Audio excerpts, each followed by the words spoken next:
Alright guys, so tonight I'm sitting in the bus and I'm doing a review on the Speedhut gauges we just installed. Now I haven't had it, well, I've had it running in the garage with them on, but I haven't had it out for drive yet. So I haven't been able to test everything, but I thought I'd give you an update, show you and explain a few of the things. A few things I like, a few things I don't like. So here's a shot of the gauges lit up, and you can see for the center cluster, instead of the speed, because I have put the Subaru engine in, I decided to opt for like a 4-gauge cluster so I could get the volts, water, fuel, and oil pressure all in one instead of drilling 100 holes in the dash. 100's a bit of an exaggeration, but you get what I mean. So I price a fuel gauge over here with the kilometers, and that's the cool part there. You see GPS. So a lot of guys, when you do switch to the Subaru, concern is getting, well, proper speed, right? And they do it by GPS, which if I go like this, again, we're still in isolation. So Sean is not here. I'm doing this all myself with a handheld. But this is a magnetic little sensor. They recommend it either be on the roof or near a window. So I don't exactly know where I'm putting it yet.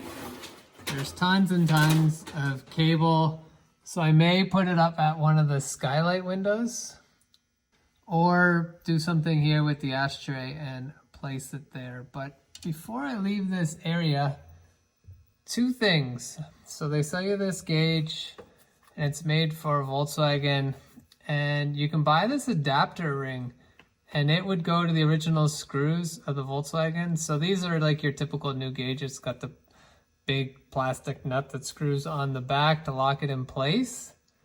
So they sell you this to go to the original screws, and well, obviously I had the original chrome bezel to go in there. So with the chrome bezel in, the gauge doesn't fit. It will not fit through the chrome bezel, so I had to take that off. And then I did not need, and I forget what this cost, I think it's $10 or whatnot, but I did not need that. This just threaded on with the nut that came with it and locked it into place. So there you go. You don't need that. You can't use your chrome bezel, but it does look nice. It fits in there fairly well. I'm happy with that. So that's a positive. These ones look quite nice. Right now I have the lights on, so that's backlit. That's not backlit. So yeah, I think they look pretty good. And then because I had switched to the red and white here, this bus will be red and white at the end of the day. It is a deluxe, but I welded in the hole for the square clock and got a round clock. And you can see the gauge isn't backlit as nice, or the needle isn't as nice. So I bought this all, you know, you make your own, you do your own thing. The clock I don't find as nice. Now it's still in the dark, the numbers are still backlit, like these white numbers here. I don't know if it's showing up well in the camera, but they are backlit, and so is the clock. So that part is nice. Now another complaint I have, well, I guess if it's a complaint, it's not against them, it's to do with Volkswagen. So Volkswagens are curved, right? So the original gauges had the bezel that was curved. So from CSP, you can buy this like washer that goes behind a flat gauge to give it the round to match your dash. So I went ahead and picked up 3 of them. You can see, well, you can see them down there, and one on the clock and whatnot. The problem is, the gauge is a nice shiny chrome, and that just looks like aluminum, right? So they stand out a bit. So I don't know if that's better than having a gap or just having a gap.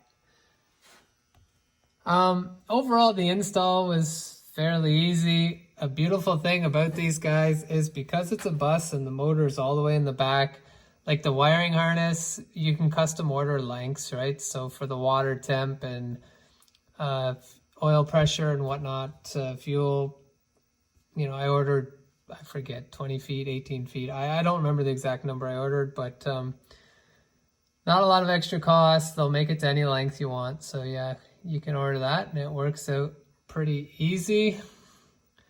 And yeah, I'm curious about this GPS speedometer.